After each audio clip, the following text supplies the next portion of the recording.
দর্শক চিনতে পারছেন, রাজ্যের প্রাক্তন আইজি পঙ্কজ দত্ত একজন ভালো বক্তা, প্রায় দিনই টিভির পর্দাতে বক্তব্য রেখে থাকেন। কিন্তু উনি 20/9/2024 প্রেসিডেন্সি বিশ্ববিদ্যালয়ের একটি কনভেনশনে বক্তব্য রাখতে গিয়ে কার্যত ফেঁসে গেছেন। মানে উনি ওখানে যে বক্তব্য রেখেছেন তার মধ্যে এমন একটা মন্তব্য করে ফেলেছেন, তার জন্য থানাতে কেস হয়ে গেছে, কলকাতার বটতলা থানা। যদিও উনি যেটা করেছিলেন এর মধ্যে সেটা হচ্ছে কলকাতা হাইকোর্টের দ্বারস্থ হওয়া, কিন্তু তাতেও ওনার কিন্তু সেই অর্থে কোনো সুরাহা হয়নি। উনি চেয়েছিলেন যে একটা রক্ষা কবচ কলকাতা হাইকোর্ট দিক, কিন্তু সেটা হয়নি। বরং উনি যে মন্তব্য করেছেন সেই মন্তব্যে কলকাতা হাইকোর্টও ক্ষুব্ধ। কলকাতা হাইকোর্টও প্রশ্ন করেছে যে এই রকম মন্তব্য উনি করেন কি করে। তো যেহেতু কলকাতা হাইকোর্ট কোনো রক্ষা কবচ দেয়নি, তার ফলে যেটা দাঁড়ায়, পুলিশ এখন বিরাট উদ্যোগ দেখাচ্ছে। তো যেটা খবর, পুলিশ যেটা করেছে, মানে বটতলা থানা যেটা করেছে, গতকালকে রাতের দিকে ওনার বাড়িতে একটা নোটিশ পাঠিয়েছে। নোটিশ পাঠিয়ে বলেছিল আজকের মধ্যে থানাতে হাজির হতে হবে। তো হঠাৎ করে নোটিশ, কিন্তু ওনার একটা সমস্যা হয়ে দাঁড়ায়, আজকে ওনার ওয়াইফের একটা অপারেশন কিছু একটা হওয়ার কথা, ফলে আজকের মধ্যে থানাতে ওনার পক্ষে যাওয়া সম্ভব ছিল না। তো উনি যেটা করেছেন, থানাকে জানিয়েছেন যে আজকের কথা বলে যে আজকে যেতে পারবো না, কারণ আমার ওয়াইফের একটা অপারেশন আছে। বুঝতেই পারছেন এই বয়স, ওনার ওয়াইফ অসুস্থ, অপারেশন, সেখানে ওই রকম একটা হেডেক, থানাতে যেতে হবে, হাইকোর্টেও সুরাহা মিলেনি, ফলে একটা বিরাট চাপ, এটা বলার কোনো অপেক্ষা রাখে না। তো উনি তো যেহেতু মানে একজন পুলিশ অফিসার ছিলেন, প্রাক্তন আইজি, যাব না এইরকমও তো বলতে পারেন না। তো উনি যেটা বলেছেন যে আজকে আমার পক্ষে যাওয়া সম্ভব না, তবে আগামী কালকের কথা উনি বলেছেন যে কালকে যাব। তো এখন দেখা যাক উনি কালকে কখন যান, তারপর বটতলা পুলিশ কি করে সেটা দেখতে হবে। কিন্তু দর্শক, যে মন্তব্য উনি করেছেন আমি আপনাদেরকে একটু শোনাবো। আরজি করের ঘটনাটা বলতে গিয়ে একটা উদাহরণ এমন টেনে ফেলেছেন, সেটাই আর কি বিতর্কের কারণ হয়ে দাঁড়িয়েছে। কিন্তু মানুষটাকে দেখলে কি এইরকম মনে হয়? আমি সেটা নিয়ে চর্চাতে আসব। আগে আপনাদেরকে বক্তব্যটা একটু শোনাই। 20/9/2024 প্রেসিডেন্সি বিশ্ববিদ্যালয়ের কনভেনশনে উনি ঠিক কি বিতর্কিত মন্তব্যটা করেছেন আমি আপনাদেরকে দর্শক একটু শোনাই। এবার আমাকে বলুন, আমরা কখনো ভাবতে পারি যে আরজি কর মেডিকেল কলেজের মতো একটা জায়গা, যেখানে শ্যামবাজার পাঁচমাথা মোড় থেকে স্টোনস থ্রোয়িং ডিস্টেন্স, যেখানে আপনি দিন রাত 24 ঘন্টা লোকে লোকারণ্য, সামনে একটা বড় পুলিশ ফাঁড়ি আছে, সেখানে এই ঘটনা ঘটতে পারে? একটা মেডিকেল প্রশাসনের চক্ষু এড়িয়ে এরকম একটা জঘন্য নারকীয় পাশবিক ঘটনা ঘটতে পারে? Can anybody imagine this? এটা কিন্তু অন্য জায়গা হলে আমরা বলতাম। এই ঘটনা যদি সোনাগাছিতে ঘটতো আমরা বলতাম এটা হতেই পারে, কিন্তু এই ঘটনা আরজি করের মতো জায়গা হতে পারে না। এই যে কথাটা বলেছেন, যে জায়গার একটা উদাহরণ টেনেছেন সোনাগাছি, এটাই হচ্ছে বিতর্কের কারণ। কেন সোনাগাছির কথা বলা হবে? সোনাগাছিতে হলে তাহলে বলতাম। সোনাগাছির ক্ষেত্রে এটা উনি মানে কেন এইভাবে বললেন? সোনাগাছিতে যারা থাকেন, যাদেরকে উদ্দেশ্য করে বলা হয়েছে, তারাও তো মানুষ বলে একটা বিতর্ক বিরাট তৈরি করা হয়, প্রতিবাদও দেখতে পাওয়া যায়। কোত্থেকে এগুলো করা হয় বা করা হয়েছে নিশ্চয়ই আপনারা বুঝতে পারছেন, কারা করিয়েছেন, পেছন থেকে কারা মানে সাপোর্ট দিয়েছেন নিশ্চয়ই আপনারা বুঝতে পারছেন। তো এটা নিয়ে একটা মানে প্রতিবাদ হয়, অনেক কিছু হয়, থানাতে কেস হয়, সোশ্যাল মিডিয়াতে ক্যাম্পেইন হয় মানে পঙ্কজ দত্তের বিরুদ্ধে। তো এই কেন এই রকম বলবেন, ওখানকার যারা মানুষ তাদেরকে কেন অপমান করবেন, তাদেরকে কেন এই রকম ভাবে বোঝাবেন, এইসব নিয়ে কেস হয়ে গেছে। এখন এটা ঠিক যে আরজি করে যে ঘটনা ঘটেছে সেই ঘটনা সোনাগাছিতে ঘটলে কোনো ব্যাপার ছিল না, ওখানে এটা ঘটতেই পারে, এটা ভাবাটা ঠিক না। কারণ সোনাগাছিতে যারা থাকেন তারাও মানুষ, সেখানেও এই ধরনের ঘটনা কাম্য নয়। কিন্তু উনি কি বলতে চেয়েছেন সেটা ফিল করছি, কি বলতে চেয়েছেন উনি। ওনাকে ভালো করে যদি প্রশ্ন করা হয় যে আপনি কি এটা বলতে চাইলেন যে সোনাগাছিতে এইরকম ঘটনা ঘটতেই পারে, সোনাগাছিতে যারা আছেন তাদেরকে ধর্ষণ করে খুন করে দেওয়া যায়, এটা কি বলতে চাইলেন? দেখবেন উনি ঠিক বলতে, না না আমি ওটা বলতে চাইনি, আমি যেটা বলতে চেয়েছি যে হাসপাতালের মতো একটা জায়গা, এত নিরাপত্তা ব্যবস্থা, সেখানে এই ঘটনা ঘটলো কি করে? অন্য কোনো জায়গায় ঘটলে জানতাম যে যেখানে নিরাপত্তাহীনতা আছে, তারপরে আরো অনেক ফ্যাক্টর কাজ করে, আরো অনেক অপকর্ম কাজ করে, অপকর্মের মধ্যে কিছু ঘটে গেছে সেখান থেকে তাও মানে বলা যেত। কিন্তু আরজি করে একটা মেডিকেল কলেজ, সেখানে একজন ডাক্তারের ক্ষেত্রে এই ঘটনা ঘটে কি করে? দেখতেন, আমার ধারণা এটাই কিন্তু উনি বলতেন গুছিয়ে, কিন্তু বেফাঁস মন্তব্য, যে কথা বলেছেন লাইন বাই লাইন বললে সেটা সত্যি কাম্য কথা না। যেটা মনে করেছে কলকাতা হাইকোর্ট, সেই জন্যই কলকাতা হাইকোর্ট বলেছে যে কি ভেবে বলেছেন সেটা বড় কথা না, কিভাবে বলেছেন সেটা বড় কথা। আপনি এইভাবে বললেন কেন, এই উদাহরণ আপনি দিলেন কেন? বাকি আমরা যারা যেখানে আছি সবাই কি নিরাপদ? তা আপনি হঠাৎ করে ওই জায়গার কথা উল্লেখ করলেন কেন? বা কাদেরকে ইঙ্গিত করে এই কথাটা বললেন? তো এটা মানে যে কথাগুলো বলেছেন লাইন বাই লাইন সেন্টেন্স অনুযায়ী, সেই মতো কলকাতা হাইকোর্ট শুনে মনে করেছে যে রক্ষা কবচ দেওয়ার কোনো প্রয়োজন নেই, যেভাবে কথা বলেছেন উনি ঠিক বলেননি, কোথাও একটা ভেবেছে কলকাতা হাইকোর্ট, সেই জন্য রক্ষা কবচ কলকাতা হাইকোর্ট দেয়নি। মানে লাইন বাই লাইন বললে যেভাবে কলকাতা হাইকোর্ট সিদ্ধান্ত নিয়েছে, এটা নিয়ে আমাদের আর কিছু বলার জায়গা নেই। আর এমনিতেই হাইকোর্ট কিছু বললে ওইরকম তো বলা যায় না।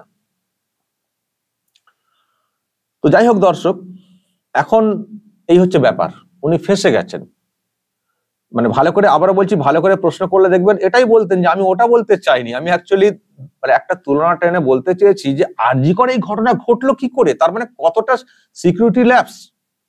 যদি আরজি করে এই ঘটনা ঘটে তাহলে অন্যত্র আর কি না ঘটতে পারে, আমি এটা বলতে চেয়েছিলাম। আমার ধারণা এটাই বলতেন, কারণ মানুষটিকে আমি যেভাবে চিনি, যেভাবে উনি ভোকাল, যেভাবে উনি কথা বলে আসেন টিভির পর্দাতে পুলিশের ব্যাপার নিয়ে, যেহেতু নিজে পুলিশের একজন প্রাক্তন অফিসার, অনেক কিছু জানেন এইসব বিষয়ে। ফলে উনি যে ওই সোনাগাছিতে যারা আছেন তাদের ক্ষেত্রে এরকম ঘটে যাক, তাদেরকে ঘটে গেলেও আমাদের কিছু বলার নেই, বা ঘটলে ওইসব নিয়ে আমরা কিছু বলবো না, আরজি করে ঘটেছে বলে বলছি, সোনাগাছিতে যারা আছেন তাদের ক্ষেত্রে ঘটতেই পারে, সুতরাং ওইসব ঘটলে আমরা কোনো মন্তব্য করবো না, কোনো প্রতিবাদও করবো না, কোনো বিচারও চাইবো না। মানে উনি যে এটা বলতে চেয়েছেন, ওনাকে ভালো করে জিজ্ঞাসা করলে আশা করি উনি সেটা বলতেন না। একজন বিজ্ঞ মানুষ, একজন আইপিএস অফিসার, যে ধরনের বক্তব্য রাখেন, খুব সৎ বলি আমি জানি না আপনাদের কি মত, আমার তো মনে হয় খুব সৎ একজন পুলিশ অফিসার, মানে প্রাক্তন অফিসার। নানান ক্ষেত্রে প্রতিবাদে গর্জে ওঠেন। ওনার ক্ষেত্রে এই শাসক অনেক রকমের সমস্যা তৈরি করেছে, ওনার সিকিউরিটি তুলে নেওয়া থেকে শুরু করে আপনারা জানেন। তারপরেও কিন্তু উনি চুপ থাকেননি কখনো, উনি ভোকাল, উনি শাসকের বিরুদ্ধে যখন মনে করেছেন প্রয়োজন তখনই গর্জে উঠেছেন, উনি কিন্তু চুপ করেননি। ফলে যেটা আমি বলতে চাইছি যে উনি সোনাগাছিকে তুচ্ছ তাচ্ছিল্য করেছেন, বা ওখানে ঘটতেই পারে, ওটা ঘটলে ওটা নর্মাল, আরজি করে ঘটেছে বলে আমরা প্রতিবাদ করছি, অ্যাকচুয়ালি আমার ধারণা দর্শক ওটা বলতে চাননি। কিন্তু এখন যেভাবে বলে ফেলেছেন এটাও তো ঠিকভাবে বলা না, একটা বেফাঁস মন্তব্য। ফলে আমি যেটা বলছিলাম যে উনি ফেঁসে গেছেন। এখন আইনের চোখে উনি ফেঁসে গেছেন, উনি যে মন্তব্য করেছেন তাতে আইনের চোখে উনি ফেঁসে গেছেন। হয়তো উনি বলতে চাননি ওটা, আমিও বুঝছি সেটা, কিন্তু যেভাবে কথাটা বলে ফেলেছেন ফেঁসে গেছেন।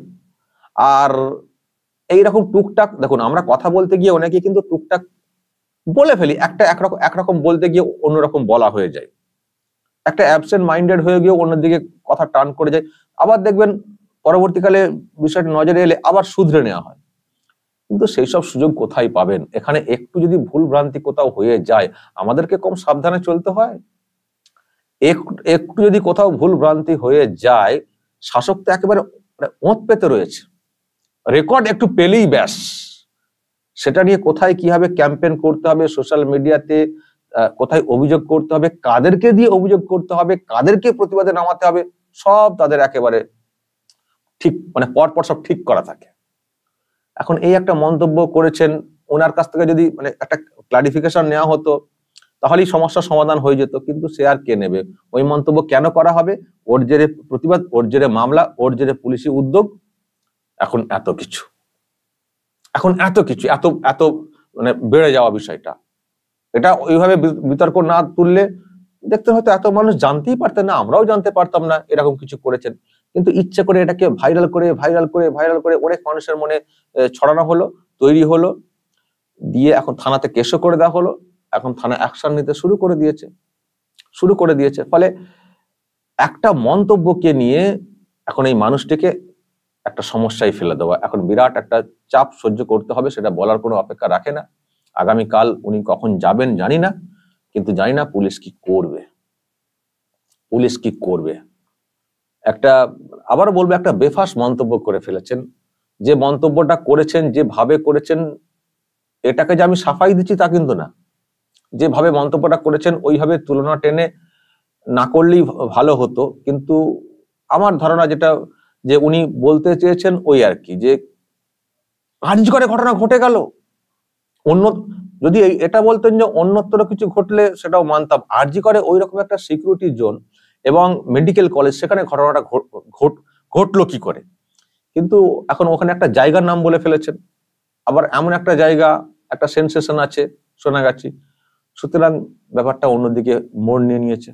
আর এই মোড় দেওয়ার ক্ষেত্রে এই শাসকের জুড়ি মেলা ভার, কারণ উনি শাসকের মানে কি বলবো, সারাক্ষণ শাসকের বিরুদ্ধে কথা বলেন, তো সেই জন্য যদি এই মন্তব্য এখন শাসকেরই কেউ কখনো কোথাও করে বসতেন, দেখতেন কিছুই হতো না কোনো অভিযোগ হতো, না কোনো অভিযোগ নথিভুক্ত হতো, দেখতেন কিছুই হতো না। কিন্তু এখন বেচারা ফেঁসে গেছেন। তো আমি আর কি, আমার শুনে খারাপ লাগলো। আমি কদিন ধরে এদিক সেদিক শুনছিলাম, আজকে একটু ডিটেল শুনলাম, এবং নোটিশ এসছে গতকালকে, সেটাও শুনলাম। ওনার ওয়াইফ অসুস্থ, অপারেশন, সেটাও শুনলাম।